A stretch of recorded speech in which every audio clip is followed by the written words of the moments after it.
Hey guys, welcome back. This is the ProSumer Report, the show where we give you the breakdowns on the best of the best in consumer goods. Today we've been asked to take a look at The Legend of Zelda: A Link to the Past. As per our motto, if you request it, we'll deliver. So let's get into this. The Legend of Zelda: A Link to the Past, or TLOZALTTP for short, is an action-adventure game released by Nintendo for the Super Nintendo in 1991. It was the third game released in the Legend of Zelda franchise, created by legendary game developer Shigeru Miyamoto, the man responsible for other such titles as Mario and Star Fox. So yeah, TLOZ and L to the P has a pretty good pedigree. The game centers around the kidnapping of the titular character Zelda, the youngest descendant of the Seven Wise Men, by the evil wizard Agdim, who plans to use her power along with other descendants to release the evil Lord Ganon upon the land of Hyrule. As with the first two games, players take control of the perpetually speechless character Link as he sets off to rescue Zelda, thwart Agdim, and restore peace to the land. Now, if you've played a Zelda game before, you're probably already rather familiar with how the game plays out. And really now, how could you not be? With a series that is getting on its third decade, the Zelda franchise is massive, and with essentially every game being considered a classic in its own right, chances are you know at least a little bit, right? If not, here we go. And even if it's yes. Now, I'd never actually played this game before, but having played Ocarina of Time, Twilight Princess, Wind Waker, and Hyrule Warriors, was not surprised in the least to find that gameplay centers around crawling dungeons for items and clues, solving puzzles, killing baddies, and inevitably fighting that one big baddie at the end of every dungeon, and lugging around an insane amount of items in Link's laughably minuscule pouch. And of course, eventually rescuing Zelda from the clutches of the Dark Lord Ganon was a must, right? Strangely, no. Unlike most entries in the Zelda franchise, Ganon wasn't actually the lead antagonist, the Dark Wizard Agdim is, and he's kind of a badass. He takes control of the entire land of Hyrule, its armies, and even disposes of the king before anyone else is the wiser.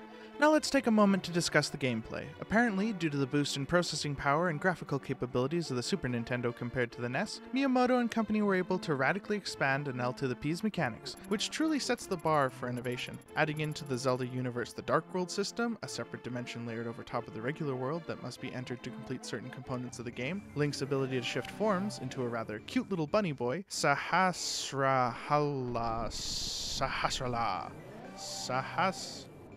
I don't even know. Link's mentor and guide for the players. The ability to move between layers in the game, either by jumping off ledges to get down or climbing up mountains to progress. And for the first time, an in-game explanation as to the origin of Hyrule, its different people groups, and the overworld map. All of which are now staples for the Zelda franchise, and have been copied and reimagined countless times in other installments, such as switching between young Link and adult Link in Ocarina of Time, being the Deku Shrub in Majora's Mask, Midna as your guide in Twilight Princess, or having to descend upon enemies in Forbidden Fortress to escape in Wind Waker. Okay, obviously things are still improving with each game, as this does not equal this. But hey, if you wanted to know who did it first, it was Zelda of Link, A Path to the Legend. Wait, what? So why might you want to get this game?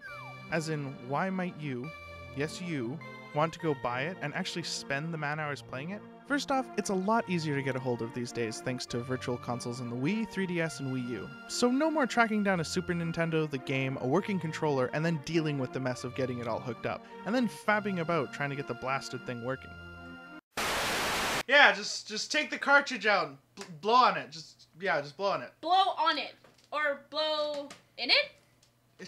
Blow in it! Okay, well, it's still not working. What do you mean it's not working? I mean, I'm currently not playing the damn game. Is it plugged in? Did you even plug it in? I plugged it in. Jiggle the cord! What cord? The black one. The black one. They're all black! Do you have the TV set to channel 3? No, it's supposed to be on channel 4. What do you mean it's supposed to be on channel 4? I mean, channel 3 does jack shit. Just hit input. See if that... Damn it. I don't even have the remote.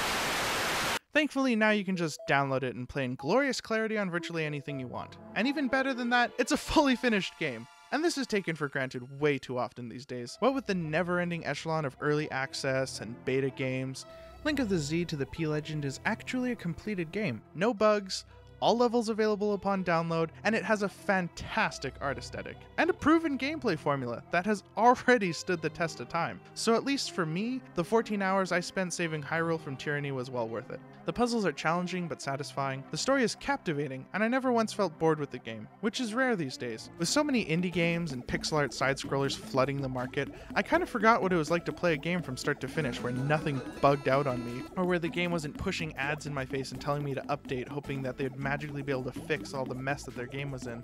It was just fun. And what's more, it was only $7.99. Yes, that's right. For just 1/9 the cost of a modern console game, you could be saving Hyrule from the evil sorcerer Agnum in all its 16-bit glory that would set the stage for every title in the series to come in its footsteps. And at least for me, that's a very solid investment. Just don't go spending hundreds of dollars trying to get a mint copy for the SNES. The game should be played, not coveted. In conclusion, I highly recommend this game. This has been the Prosumer Report with Koyzumie. I'll see you next time.